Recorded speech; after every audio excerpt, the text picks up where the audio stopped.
ज्ञात हुआ कि हमारे शरीर में लक्षण का निर्धारण करने के लिए प्रत्येक कोशिका में गुणसूत्र पाए जाते हैं और ये गुणसूत्र ही हमारे शरीर में गुणों का निर्धारण करते हैं। जैसा कि ये बहुत पहले मेंडल भी बता चुका था कि शरीर में कारक होते हैं। हालांकि बच्चों कारक शब्द मेंडल ने नहीं दिया था, लेकिन उसने बताया जरूर कि शरीर में कारक होते हैं और वो कारक हमारे शरीर के लक्षणों का निर्धारण करते हैं। लेकिन मेंडल के समय पर कोशिका में उपस्थित इनकी गुणसूत्रों के या जीन के बारे में खोज नहीं हुई थी, इसलिए वैज्ञानिकों ने इसकी बात भी नहीं मानी थी। लेकिन बाद में ये पता चला कि वास्तव में ही शरीर में कुछ ना कुछ ऐसी संरचनाएं जरूर होती हैं जो लक्षणों का निर्धारण करती हैं। बाद में पता चला कि वो संरचनाएं गुणसूत्रों पर पाई जाने वाली जीन हैं। तो मेंडल के टाइम पे जिन्हें कारक कहा जा रहा था वो आज के टाइम पे जीन के नाम से जानी जाती है। और उसी के आधार पर बीडल और टेटम ने एक जीन एक एंजाइम सिद्धांत भी दिया था कि यानी उसने क्या कहा था बीडल टेटम ने कि हमारे शरीर में कोई ना कोई जीन किसी ना किसी एंजाइम का फॉर्मेशन करता है और वो जो एंजाइम है वो किसी न किसी प्रोसेस को पूरी करने के लिए रेस्पॉन्सिबल है, यानी उसके द्वारा ही कोई ना कोई कार्य संपन्न हो रहा है। तो यहाँ पर घटना जो आ जा रही थी वो गुणसूत्र पर आ रही थी।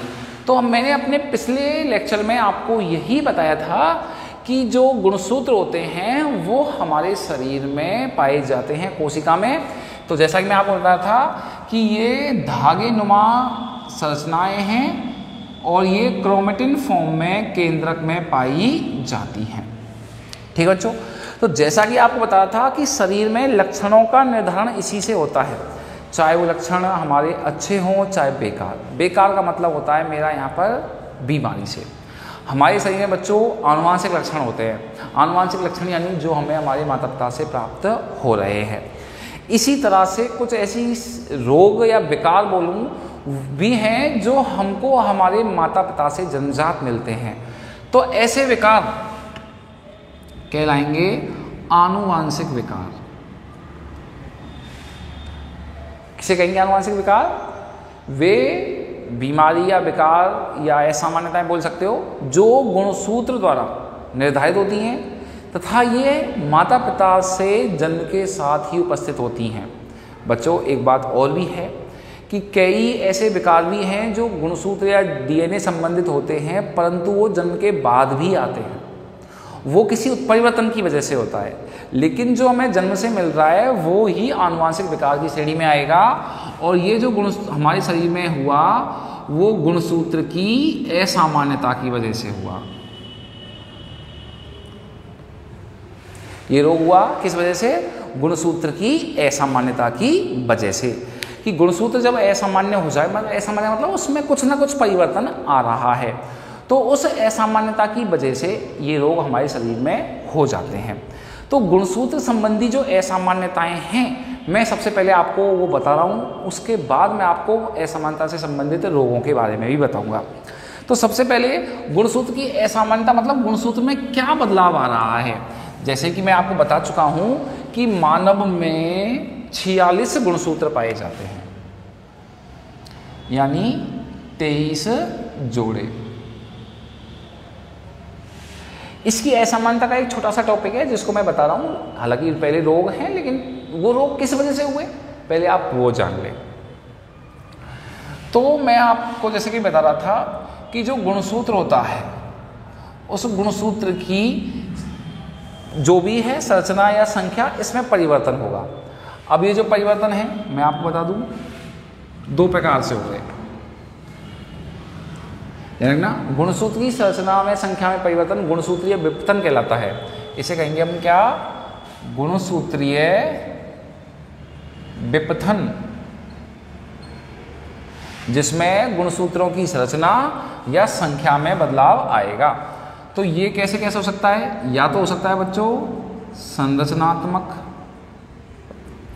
और या फिर ये हो सकता है संख्यात्मक। मतलब आप समझ रहे होंगे। तो ये जो गुणसूत्रीय विपतन है, चलो इसको ये लिख देते हैं, मतलब गुणसूत्रीय विपतन मतलब गुणसूत्रों की असामान्यता। तो ये कितने प्रकार का हो गया? 2 प्रकार का, संरचनात्मक और संख्यात्मक। मतलब आप समझ गए, संरचनात्मक गुणसूत्र परिवर्तन किसे कहेंगे? जब गुणसूत्रों की संरचना में परिवर्तन हो जाए। और संख्यात्मक किसे कहेंगे? जब गुणसूत्रों की संख्या में परिवर्तन हो जाए। तो गुणसूत्रों की संरचना और संख्या में होने वाले परिवर्तन ही गुणसूत्रीय विवर्तन कहलाते हैं। तो ये संरचनात्मक हो सकते हैं या संख्यात्मक हो सकते हैं। तो जैसे कि मैं आपको पहले बता रहा हूँ संरचनात्मक, तो संरचनात्मक की हम बात करें तो ये संरचनात्मक भी वापस 4 प्रकार के हैं। विलोपन, द्विगुणन, स्थानांतरण और प्रतिलोमन।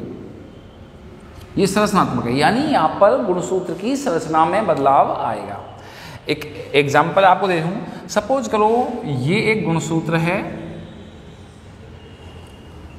और ये A B C D E F G H I इन खंडों से मिलकर ये बना हुआ है। ये एक सामान्य गुणसूत्र है। अब इसकी संरचना में बदलाव आ रहा है, तो वो देखो कैसे आ रहा है। विलोपन, विलोपन का मतलब आप समझते हैं, विलुप्त हो जाना, गायब हो जाना, नष्ट हो जाना। तो सपोज इस गुणसूत्र का कोई भाग विलुप्त हो जाता है तो वो आएगा विलोपन। तो यहाँ पे आपने मान लिया कि इसमें से A है लेकिन B और C विलुप्त हो गया, तो यहाँ पे बचा D E, क्योंकि यहाँ से B C विलुप्त हो चुका है, और यहाँ पर F G H I। तो ये आएगा बच्चों किसमें? विलोपन, गुणसूत्र के किसी भाग का विलुप्त हो जाना।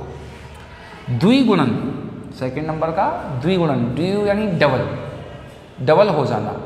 तो यहाँ पर डबल हो रहा है गुणसूत्र का कोई खंड। अब हम इसी को लेकर चल रहे हैं, जैसे ये डबल हो जाए, 2 बार इसकी पुनरावृत्ति हो जाए। तो इसका देखो क्या आया A, अब देखो ये B और C, और फिर इसकी पुनरावृत्ति हो गई B C, डबल हो गया ये भाग। उसके बाद है D E F G H I। तो अब यहाँ पे आप देखेंगे कि यहाँ पर इसकी पुनरावृत्ति हो गई है, तो ये द्विगुणन है कहलाएगा, गुणसूत्र के किसी भाग की पुनरावृत्ति हो जाना। स्थानांतरण, आज समझ रहे हैं, स्थानांतर जाना, किसी और स्थान पर जुड़ जाना। तो सपोज करो इसका गुणसूत्र कोई खंड है, ये A C D। अब देखो यहाँ पर क्या हुआ, F G H E तक यहाँ पे हो गया, D और E F G H I। अब यहाँ पर क्या हुआ, B और C जुड़ गया, तो वो यहाँ से हटकर यहाँ जुड़ गया। अब जरूरी नहीं है वो इसी गुणसूत्र पर जुड़े, बच्चों हो सकता है किसी और गुणसूत्र पर भी वो जुड़ सकता है, लेकिन वो स्थानांतरित हो गया।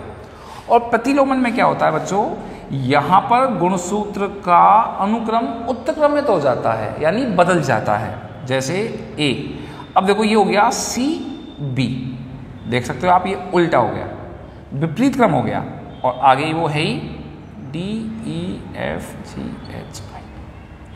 तो इस तरह से आप देखोगे कि यहाँ पर गुणसूत्र की संरचना में परिवर्तन हो रहा है, और संरचना में होने वाले परिवर्तन संरचनात्मक गुणसूत्रीय विवर्तन या परिवर्तन कहलाएंगे। तो ये 4 प्रकार के हो सकते हैं। विलोपन, गुणसूत्र के किसी खंड का विलुप्त हो जाना।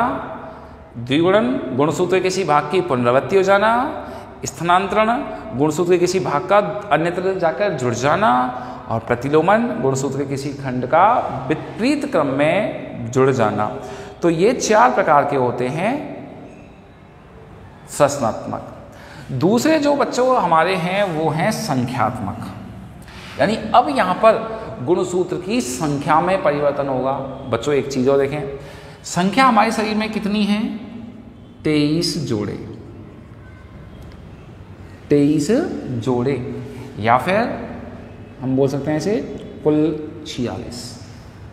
ठीक है, तो यहां पर जो परिवर्तन हो सकता है, देखो बच्चों, एक समुच्चय या एक सेट, एक समुच्चय का मतलब होता है गुणसूत्रों का कुल रूप। जैसे हमारे शरीर में कुल 23 गुणसूत्र हैं, 23 जोड़े, तो वो हमारे शरीर का एक सेट है, एक जोड़ा है। समझ रहे हो आप? एक सेट का मतलब यहाँ पर हो गया कुल संख्या, एक कोशिका में कुल कितने गुणसूत्र हैं, तो वो एक समुच्चय कहलाएगा। ये चीज़ आप ध्यान रखें, ठीक है। तो संख्यात्मक में क्या होता है, गुणसूत्र की संख्या बदलती है। अब यहाँ पर जोड़े में भी परिवर्तन हो सकता है या एक एक संख्या में भी परिवर्तन हो सकता है। तो संख्यात्मक जो गुणसूत्र परिवर्तन हैं या विपतन हैं, ये दो प्रकार के हो सकते हैं, सुगुणिता और असुगुणिता। दो प्रकार का हो सकता है बच्चों, सुगुणिता और असुगुणिता। एक तो हो सकता है सुगुणिता और दूसरा असुगुणिता। क्या अंतर है दोनों में? तो जैसा ही मैं बताया था कि जो परिवर्तन है वो कुल संख्या यानी पूरे एक सेट में भी हो सकते हैं, एक सेट में, एक समुच्चय में, या फिर हमारे शरीर में जो गुणसूत्र टोटल संख्या है उसमें भी हो सकते हैं। तो यहाँ पर जो परिवर्तन हो रहे हैं वो पूरे सेट में हो रहे हैं, यानी हमारा जो जोड़ा है, जोड़ा मतलब पूरा समूह है 23 जोड़े, उनमें परिवर्तन हो रहा है। अब उनमें जो परिवर्तन हो रहे हैं, सुगुणिता समझ गए आप कि गुणसूत्र की कुल संख्या में, कुल जोड़ों में होने वाला परिवर्तन है, यानी पूरे के पूरे सेट में ही परिवर्तन होगा। तो ये जो परिवर्तन है संख्या में हो रहा है, यानी संख्या में कमी होगी या वृद्धि होगी, ठीक है। तो यहाँ पर सुगुणिता में क्या होता है कि यहाँ पर सेट में परिवर्तन हो रहा है, तो ये भी दो प्रकार का होता है। इसे बहुगुणिता भी कहते हैं बच्चों, ध्यान रखना, बहुगुणिता। तो ये दो प्रकार का होता है, स्वबहुगुणिता और परबहुगुणिता।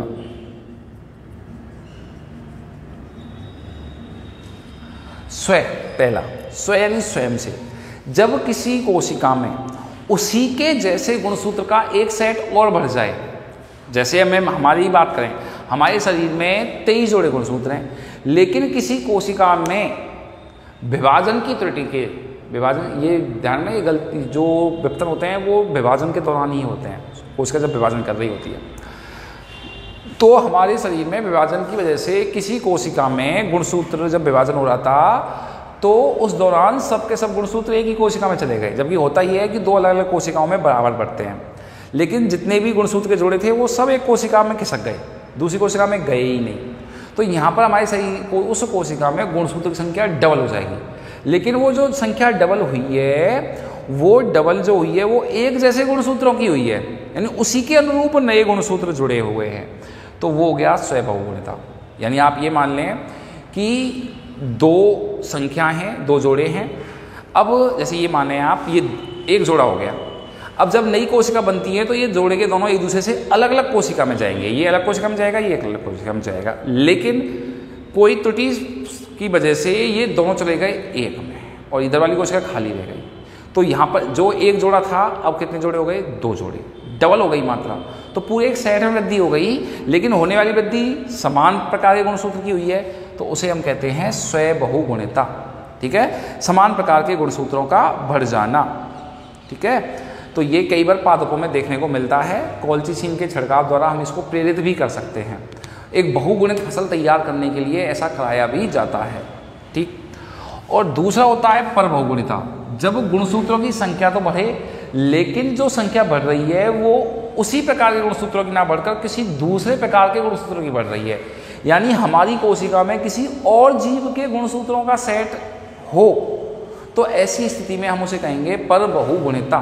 खासतौर से ये संकरण में देखा जाता है।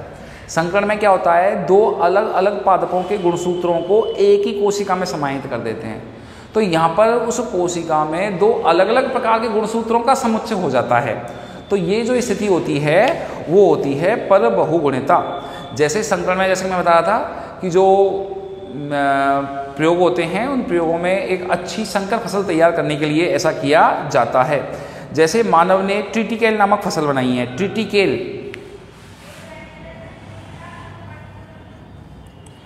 ये गेहूं और राई इसके संकरण से बनाई है। तो इस जो फसल है, ये जो पादप है, इसमें गेहूं के गुणसूत्र भी हैं और राई के गुणसूत्र भी हैं, तो इसलिए ये एक परबहुगुणित फसल कहलाएगी, ठीक है बच्चों। तो इस तरह से गुणसूत्रों के कुल जोड़े में, कुल समुच्चय में, यानी समुच्चय में होने वाली वृद्धि है, यानी पूरा एक सेट बढ़ जाता है। यानी जैसे अगर किसी पादप में, यहाँ पर मैं एक सिंपल एग्जांपल से दूं, गुणसूत्र संख्या 2n होती है, द्विगुणित संख्या होती है हमेशा कोशिका में, लेकिन किसी कोशिका में ये संख्या 3n हो सकती है या 4n हो सकती है। तो यहाँ पर आप देखो एक्स्ट्रा संख्या हो गया, इसमें 2 हो गए, तो ये क्या कहलाएगी? सुगुणिता। अब ध्यान रखें, अगर ये इस कोशिका में उसी के जैसे बढ़ रहे हैं, मतलब जो गुणसूत्र बढ़े हैं वो उसी के जैसे हैं, तो वो कहलाएगा स्वबहुगुणिता। लेकिन अगर वो दूसरे प्रकार के हैं तो वो कहलाएगा परबहुगुणिता।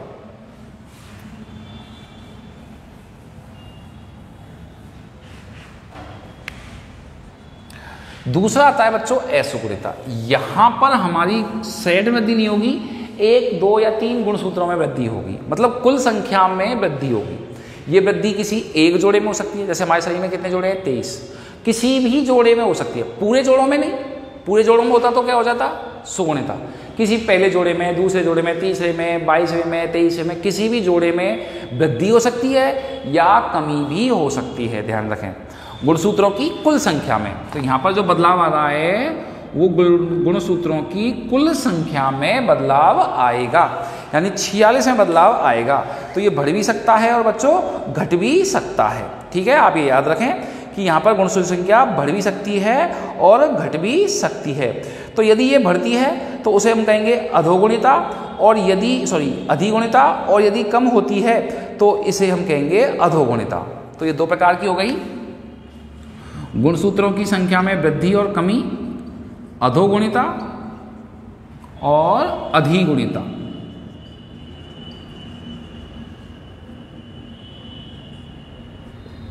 ठीक है बच्चों, तो यहां पर हम क्या कर रहे हैं कि गुणसूत्रों की कुल संख्या में कमी भी हो सकती है या गुणसूत्रों की कुल संख्या में वृद्धि भी हो सकती है। अब देखो, अधो यानी कम, तो ये होगा किससे? गुणसूत्रों की संख्या में कमी से। जबकि अधि माने अधिक, तो ये होगा गुणसूत्रों की संख्या में वृद्धि से। तो गुणसूत्रों की कुल संख्या में कमी के द्वारा होने वाले परिवर्तन अधोगुणिता में आएंगे और वृद्धि से होगा अधिगुणिता में। अब वो जो वृद्धि हो रही है, सपोज करो एक गुणसूत्र की हो रही है, जैसे हमारे शरीर में कुल गुणसूत्र 2n है, तो इस 2n में बदलाव हो रहा है, कमी भी हो रही है, वृद्धि भी हो रही है। तो पहले हम कमी की बात करते हैं। जैसे हमारे शरीर में जो गुणसूत्र हैं, अब देखो सपोज करो 1 की कमी हुई, 1 की कमी होगी तो वो कहलाएगा एक न्यून सूत्रता। 1 की कमी होना, एक न्यून सूत्रता, यानी 2n में से 1 कम हो गया, यानी गुणसूत्र रह गए 45। 2n = 46 थे, हमारे शरीर में 46 गुणसूत्र होते हैं, लेकिन 1 की कमी हुई तो कितने रह गए? 45। ऐसे ही सपोज करो 2 की कमी हो गई तो ये कहलाएगा द्विन्यून सूत्रता। तो यहाँ पर हो गया 2n - 2 यानी 44। समझ रहे हैं आप? तो यहाँ पर क्या हो रहा है कि गुणसूत्र की कुल संख्या में कमी हो रही है। तो कमी हो रही है तो उसे हम क्या बोलेंगे? अधोगुणिता। अब ये भी 2 प्रकार की हो गई। अगर एक गुणसूत्र की कमी हो तो एक न्यून सूत्रता, 2 की कमी हो द्विन्यून सूत्रता, 3 की हो जाएगी त्रिन्यून सूत्रता। तो इसी तरह से ही क्रम में बढ़ता जाएगा। जबकि जो दूसरा प्रकार है वो है अधिगुणिता।